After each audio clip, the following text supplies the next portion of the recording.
kênh channel của mình. Và nếu đây là lần đầu tiên mọi người xem video của mình thì mình là Nâu. Và kênh channel của mình làm về unboxing, goods, album, tất cả mọi thứ liên quan đến BTS. Và sẽ không có một nhóm nhạc nào được nhắc tên đến trong tất cả các video trên channel của mình ngoài BTS ra. Và hôm nay mình sẽ unbox một món goods, một cái món album, có thể gọi là album. Nó rất là mùa hè và tên của nó cũng mùa hè nữa. Đó chính là Summer Packet 2018. Và bây giờ cùng mở ra xem bên trong có những gì thôi nào.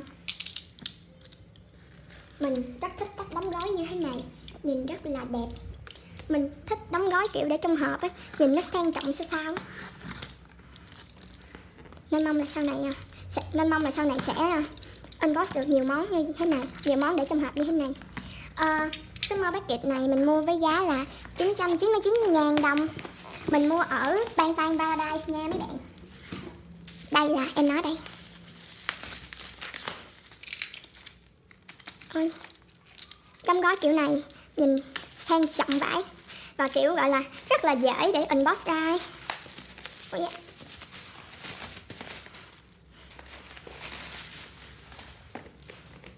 Đây là những cái hạt của shop tặng.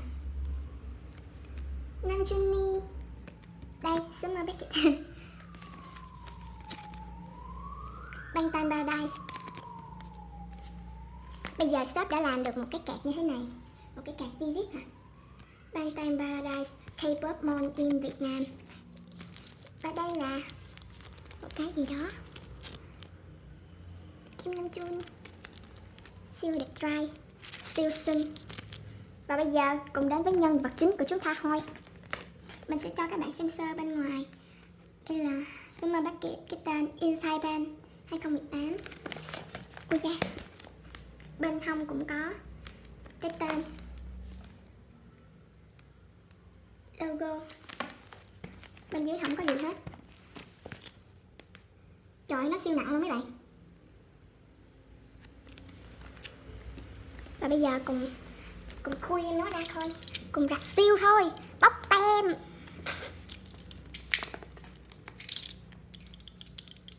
Trời hồi hộp quá à. Buông tay luôn. Mình không biết mình được cái case màu gì. Tại vì mình chọn random. Dù bên shop có cho chọn mặt giữa màu đen với màu trắng, nhưng mà mình lại chọn random để cho nó hồi hộp. Trời ơi hồi hộp quá. Màu gì đây? Màu gì? Trời ơi, sao nó cứng quá vậy? Trời ơi màu trắng. Trời ơi, đúng màu mình thích luôn. Nhìn nó siêu sang trọng luôn á các bạn. Trời ơi. Trời ơi, bên trong còn có một cái lớp như này nữa. Ôi trời, siêu sang luôn á. Ui xin chưa. Có logo nè. Trời ơi, siêu nặng tay luôn á. Nhìn rất là chắc. Chắc tay á. Nhìn rất là chắc tay. Bây giờ mình cùng kéo cái zip ra để xem bên trong có cái gì. Ây da. Có một miếng bọc lót. Trời ơi. Có một miếng lót. Và xem bên này có gì.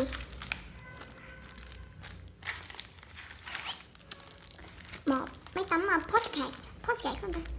Postcard. Một cái strap Beyond the Scene. Cái này là cái gì đó, tự nhiên mình quên tên cái này nữa các bạn. Cái trông card VS của tôi rồi.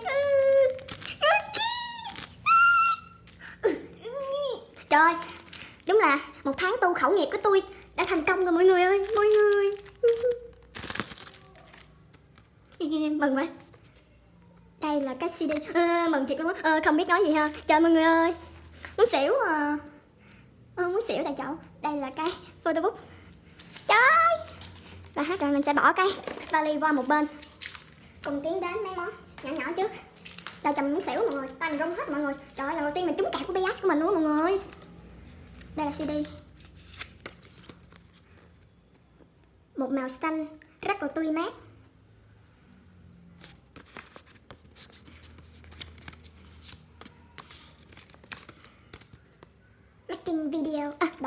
Making DVD.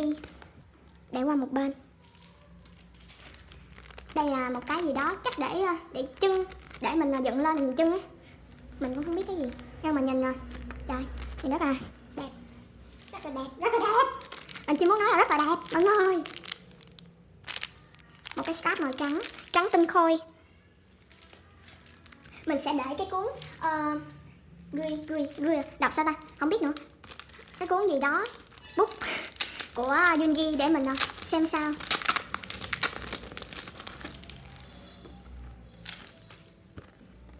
Kim Nam Chun nè, phía sau có tên của ổng là RM.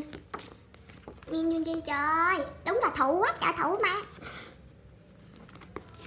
Phía sau cũng có tên Suga Satchini. Trời ơi, môi siêu đẹp, môi siêu đẹp. Chin nè, có tên đầy đủ các thành viên ở sau lưng. Hosop, nhìn đáng yêu quá. J-Hope, Jimin để tóc này siêu xinh, siêu ngầu, bao ngầu, bá cháy, bò chết. Jimin,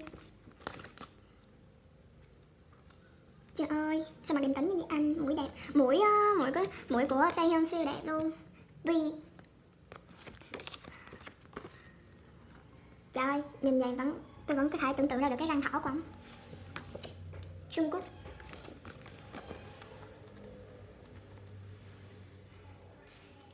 cùng đến cái này. Trời ơi, cảm thấy tôi thiệt là may mắn, thế này tôi may mắn vãi chưởng luôn mọi người ơi. Trừ cái việc bữa đó tôi chơi ngu, tôi làm bể màn hình điện thoại của tôi thôi mọi người. Trời ơi, có tên nè, có cái chữ gì đó, 3 ngày ở Saipan, ngày 26 tháng 6, ngày 27 tháng 6, ngày 28 tháng 6. Written by Min Yoongi. Min Yoongi đúng không? Hay Min Suga vậy? Min Suga. Trời ơi, không có còn gì để nói được luôn á mọi người, tôi không biết nói gì luôn á. Vậy có thể nói là trời ơi, xinh xẻo. Mỗi lần Yoongi nhắm mắt là tôi muốn xỉu. Tôi phải xỉu ngay lập tức đó mọi người. Tôi không biết, tôi ngu tiếng Anh đó mọi người, tôi lại ngu tiếng Anh. Tôi không biết đọc, tôi biết đọc, tôi hiểu được chút, nhưng mà tôi không thể nào dịch được đâu, tôi dịch ra nhìn như một con ngu ấy. Trời, da trắng sáng vậy, baby quá. Cùng coi tiếp thôi, tại vì chị của tôi bà hỏi tôi hôm nay có đi học không, nhưng mà tôi không có đi học mà bà cứ hỏi hoài. Coi tiếp thôi, gián đoạn dễ sợ hà, mất hứng. Xinh ơi.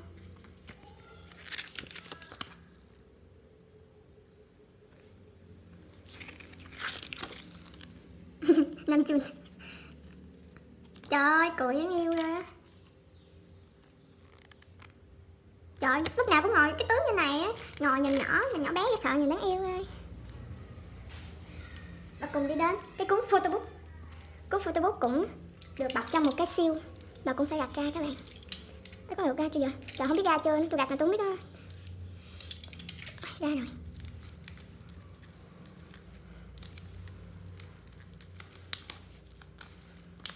Trời, tôi đang nực lắm mọi người, nóng nực ghê.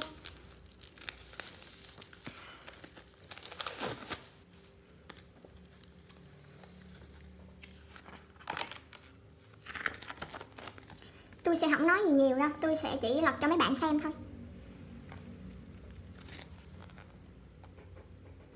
Tóc của Trung Quốc với Jennie nổi bật dễ sợ luôn. Trời ơi, ổng lùn nhất. Tôi nói là Yoongi lùn nhất luôn đó mọi người. Tôi em yêu quá.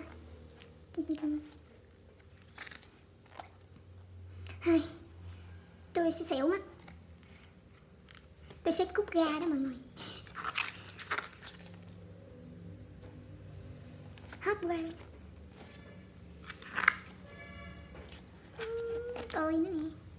Trời ơi, hai ông này ông nào cũng tươi ghê.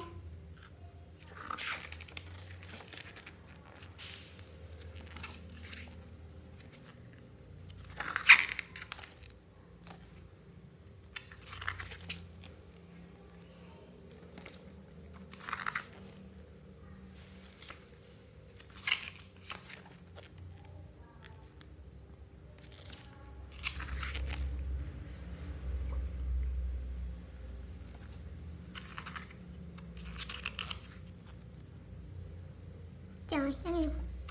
Đúng là Liu Miu Miu.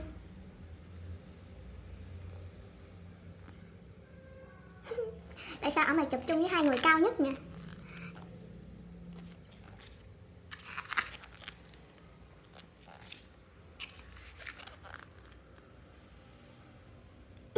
Cười xinh quá à, hai ông nào cũng cười tươi hết luôn á. Cười cái miệng siêu tươi.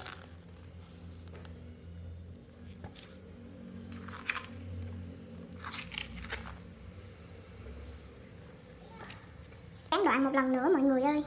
Tôi lại bị gọi nữa. Không sao, cùng coi tiếp. Jimin cao quá nè mọi người.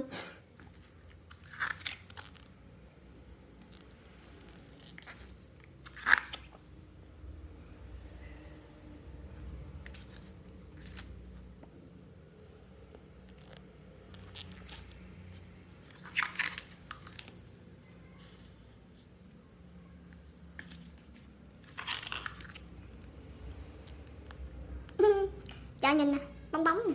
Trời nhìn nè, thơ mộng quá ha.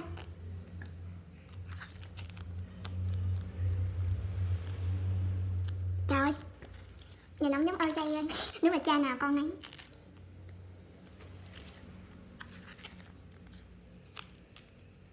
Tóc đỏ hợp với Trung Quốc dễ sợ. Trung Quốc đúng là hợp, rất là hợp, rất là hợp với tóc đỏ luôn á. Đúng là đúng là gì hớp còn là gì, tao quên mất tiêu, tự nhiên quên hớp là gì mọi người. À đúng là hy vọng của mọi người mà. Trời, cái tôi bị mất trí nhớ luôn mọi người. Đúng rồi, tôi bị mất trí hay sao, tôi không nhớ gì hết. Cầm tóc nhìn nó như vậy.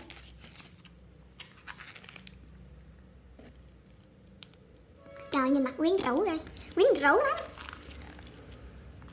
Tôi phải banh nha. Cái kỳ quá à, tự nhiên để số chiên ở chính giữa, tôi phải banh nha như vậy. Mới thấy được số chiên của tôi, kỳ ghê. Tôi không chơi biết hết nha. Ôi bực quá à, biết hết ơi.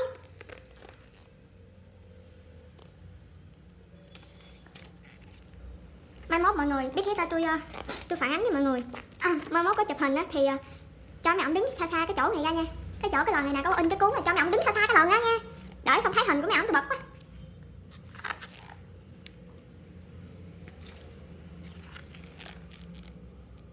Bàn trà. Vô. Bên này thì điềm tĩnh, qua bên này thì ngược lại dễ sợ.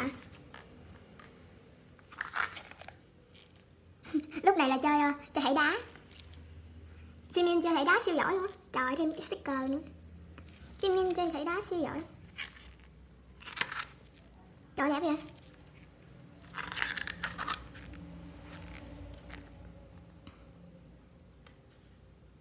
Chơi bật tay. Như lúc này chuẩn bị gặp con cá đuối. Đó, tôi nói mà, đi gặp con cá đuối mà. Con cá đuối, tại sao mình lại hạnh phúc như vậy hả con cá đuối?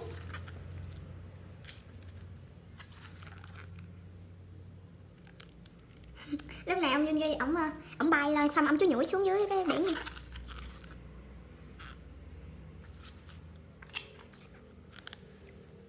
Cái này là cái gì vậy ta? Tôi phản ánh rồi nha, đừng có cho mấy ổng đứng cái lần nữa nha. Không thấy gì hết, bực bội nha. Trời, đây ghi cúc của tôi. Thì ra tôi nói vậy thôi chứ Yoongi là thụ hơn em này chắc rồi. Tôi nói tay ghi cúc cho nó có dần chút.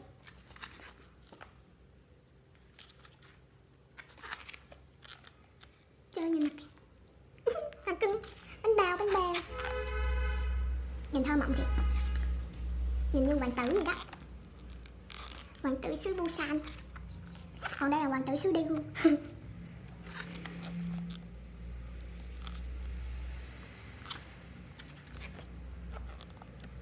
Mới nãy nhìn hình này tôi không thấy Taehyung đâu mất tiêu luôn, tôi không thấy ổng luôn. Nhìn kỹ vô mới thấy. Hay trời tôi nói mà. Tôi nói mà, đừng có cho mấy ổng đứng cái lần không có thấy gì hết. Bực vãi. Chứ bây giờ bật như lúc này.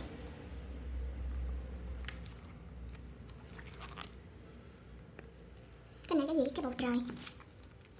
Sa Ban ở đâu ta? Tôi vẫn đang tìm hiểu Sa Ban ở đâu. Anh em Kim Chung. Đẹp không? Kiểu như mấy ổng chụp từ trên chụp xuống mà siêu đẹp hay sao? Không hiểu nữa. Hay là tại tôi mù quáng vậy mọi người? Hay là tại tôi mù quáng mà tôi thấy tóc nào mấy ổng cũng đẹp vậy?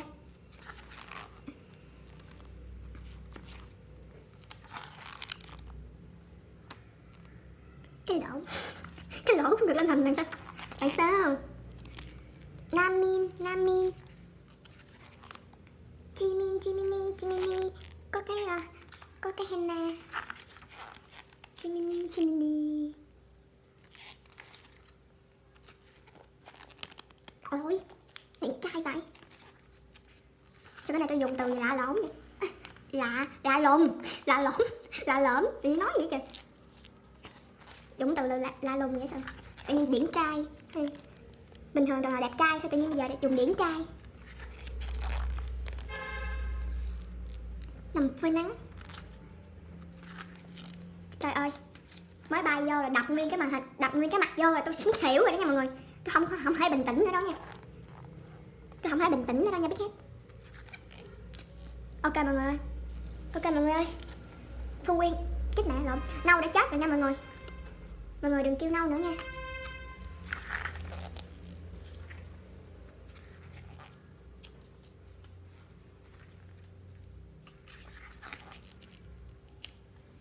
Nhìn như gan trẻ em nha, nhìn như gan mấy bé mình nó nhỏ ấy. Trời, đợi nó xinh xinh. Nữa, lại một lần nữa là cút ra nha mọi người. Có bông hoa Jimin và hoa. Không, hai cái bông hoa. Một là bông hoa, thứ hai bông hoa Jimin.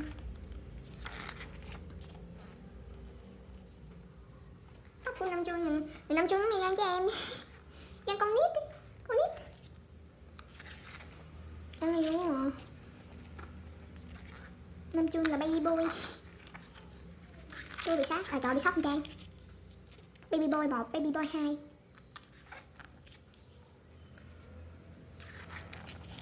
Tấm này khó còn nữa rồi đó, tôi nói mà. Hoài luôn đó nha, biết hết. 3 trang rồi đó, biết hết. 4 trang. Trời ơi, cười lọt cái này. Trời ơi, gan nít vậy, nghe cho em. Trời mấy ổng, đúng rồi. Tham gia mấy cái như này nhìn kiểu mấy ổng sống thật với bản thân đó mọi người. Sống thật với tâm hồn của mình đó. Tâm hồn trẻ em. Tâm hồn baby. Cái henna này. Mọi thông tin về cái cuốn Summer Packet này mình đều để dưới phần mô tả nha, nên mấy bạn nhớ xem cái phần mô tả trước khi hỏi giùm mình nha. Cảm ơn mọi người rất là nhiều luôn á. Trời, quảng cáo thổi nè mọi người, quảng cáo rồi trái hình nè.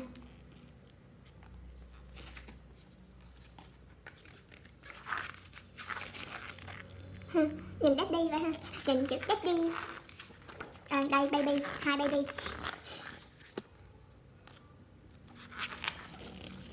Có nữa rồi đó, biết hết. Mấy trang rồi đó, biết hết, chứ không phải là 5-6 trang rồi đó, biết hết. Tôi quá mệt rồi, biết hết.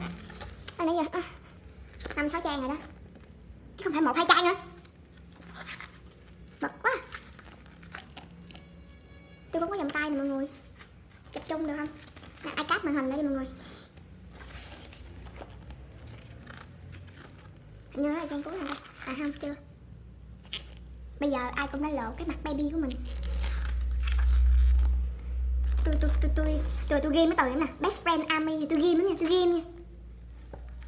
Còn đây là cái phần thông tin. Và đây là trang cuối xanh đè. Và đây là tất cả những thứ có mặt trong cái Summer Packet 2018.